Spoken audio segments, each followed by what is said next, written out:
Firm offers insurance services. Investment advisory services offered only by duly registered individuals through AE Wealth Management, LLC. New arrivals and new savings are waiting for you at Blockers Furniture. With over 80,000 square feet of the best selection and best prices you can find on furniture, mattresses, home accents, accessories, and more. And with new trucks arriving weekly, Blockers has the best available in-stock selection. Unlike many other furniture companies that will have you waiting for months to get what you want or need, come see everything that Blockers has to offer. Blockers Furniture, 2402 Southwest College Road, next to Hobby Lobby. This hour of Ocala Talks is brought to you in part by Blockers Furniture. Go see all their specials at blockersfurniture.com. This is Ocala Talks with Tom Schmidt, bringing stories that are important to our community in and around Ocala. Plus, of course, a splash of sports as well. Now, here's your host, Tom. Welcome back to Ocala Talks. Coming up around 10:20, the folks from Blockers Furniture will join us on the phone as they do every week. And then at 10:35, it's Higher Education Happenings with the good folks at CF. We're going to talk about their theater program, their performing arts program, how you may be able to get involved in the series that are going to come up this spring and summer. So we'll do that all in this hour coming up. I want to give you some street closures real quick. Motorists could expect a road closure along Northeast 35th Street between the intersections of Northeast 36th Avenue and the entrance to Cahadjo Park. That starts tomorrow at 6 a.m., runs through Tuesday, March 29th at 6 p.m. Now, those dates are subject to change due to weather and other unforeseen conditions. It's going to be the Southern Commercial Development Group. It's a subcontractor for CSX Transportation. They're going to be doing emergency repairs at the railroad crossing there at Northeast 36th Avenue, east of Northeast 36th Avenue on 35th. Their workers and equipment will be located all in the county right-of-way. They're going to place barricades and signs to detour traffic. Travelers should avoid this closure area and use alternate routes. If you need more information, contact the Office of County Engineer at 352-671-8686. Again, that's closure of 35th Street between the intersections of 36th Avenue and the entrance to Cahadjo Park.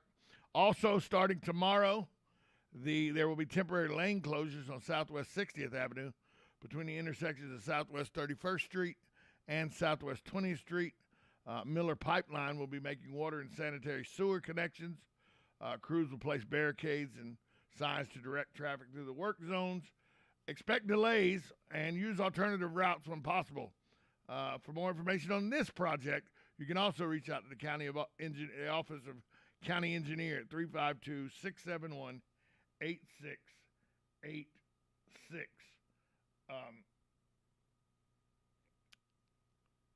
So that's road closures and lane closures. 36th Avenue, between 36th Avenue and Cahadjo Park on 35th, be closed starting tomorrow at 6 a.m. till Tuesday at 6 p.m.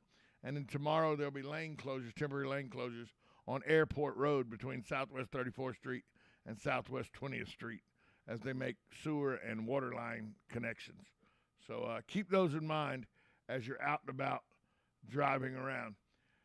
As you know, I'm not a big fan of the Department of Family and Children and Family Services, and they've struck again. This is the story of Tiffany Clark. She was 8 months pregnant with a child when she was contacted in January of 2019 because somebody called a tip into the abuse hotline. So when asked, she told the truth. That's what you should do. You're always taught to tell the truth. Her first son, Kyler, has severe autism. At age 4, he still wears diapers. He feeds from a bottle. He says a little more than mama. If you don't keep an eye on him, he dashes out of unsecured doors. He'll throw himself on the floor in frustration and throw a temper tantrum.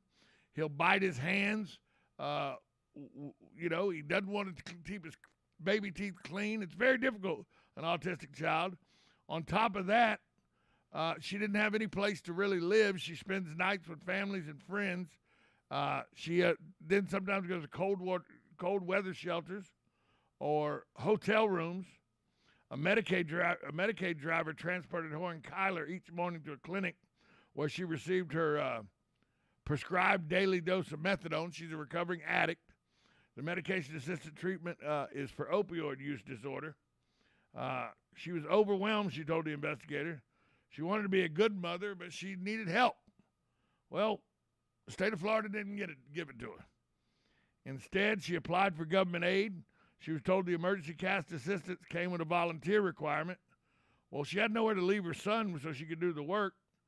So the Department of Housing and the Department of Children and Families didn't offer her housing, babysitting services, or anything to help when she tried to navigate the challenges.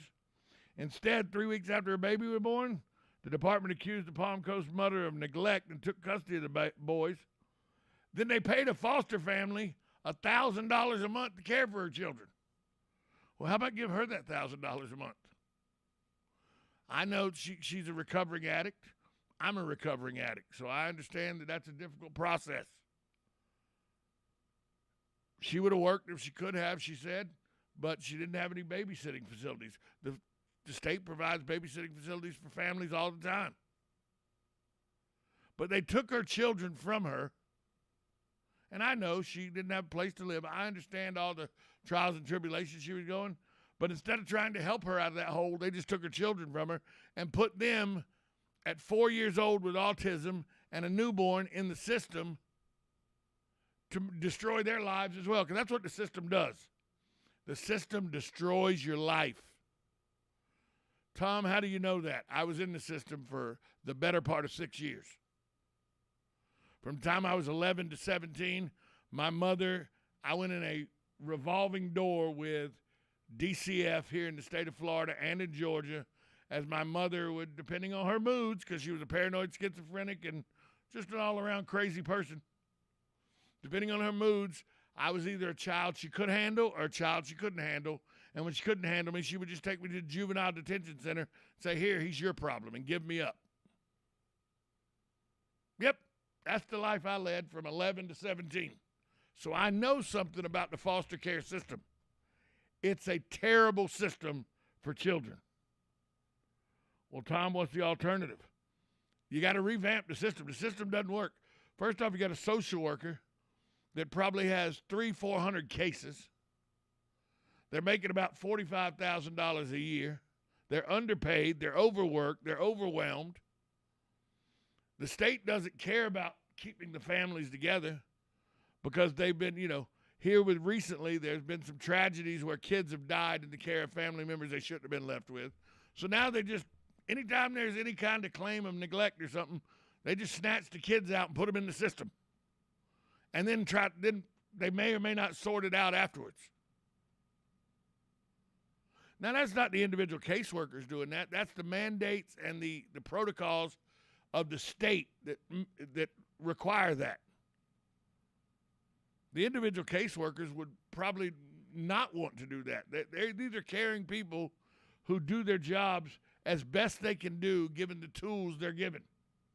And the state doesn't provide many tools, and the system hadn't changed a whole lot in the 40 years since I was in it.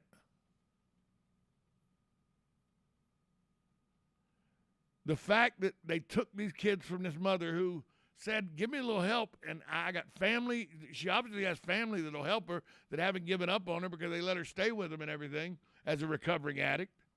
She goes regularly to get her methadone medicine so that she doesn't fall back into the opioid addiction. She's trying to do everything right, and the state takes her kids and pays somebody else to take care of the kids. How's that work? Well, that's the Department of Family and Children Services.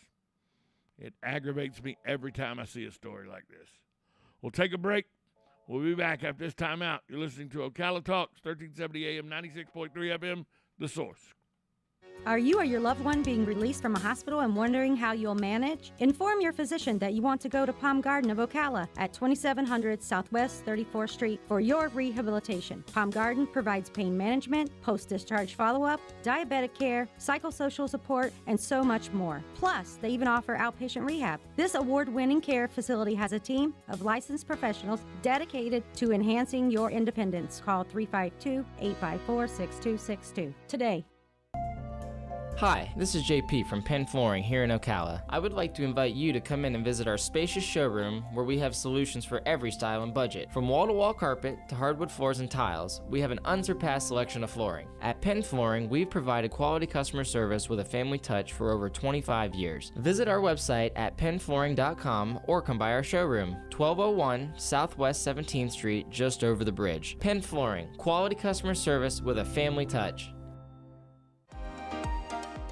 Are you wasting time boxing up packages and going to the post office or the UPS store? Are you tired of not knowing what you'll pay when you get there? Just Ship offers pickup service and flat rate packaging and postage rates, which takes the guesswork out of shipping while saving you time and money. So quit wasting valuable time and money. Call or text Just Ship at 352-234-3840. That's 352-234-3840. Just Shipped. It's bow time. Ever taste something so good you just get hooked? Like the Bo Jangler, the only fish sandwich splashed with Bo's famous seasoning. So we're having a fish fry, Bo Jangle style, spicing up premium fish fillets with the good stuff and slathering them with melty cheese and tangy tartar sauce to hook your taste buds with just one bite. Reel in a Bojangler today, only at Bojangles. Catch the Bojangler at 4828 Southwest College Road here in Ocala. Here's the latest from the College of Central Florida. On Thursday, March 24th at 10:35 a.m., John Ash and Lisa McGinnis will tell us about the college's visual and performing arts opportunities for students. They'll also tell us about upcoming musical and theater performances. So tune in to hear about how you can see live music and theater at CF this spring.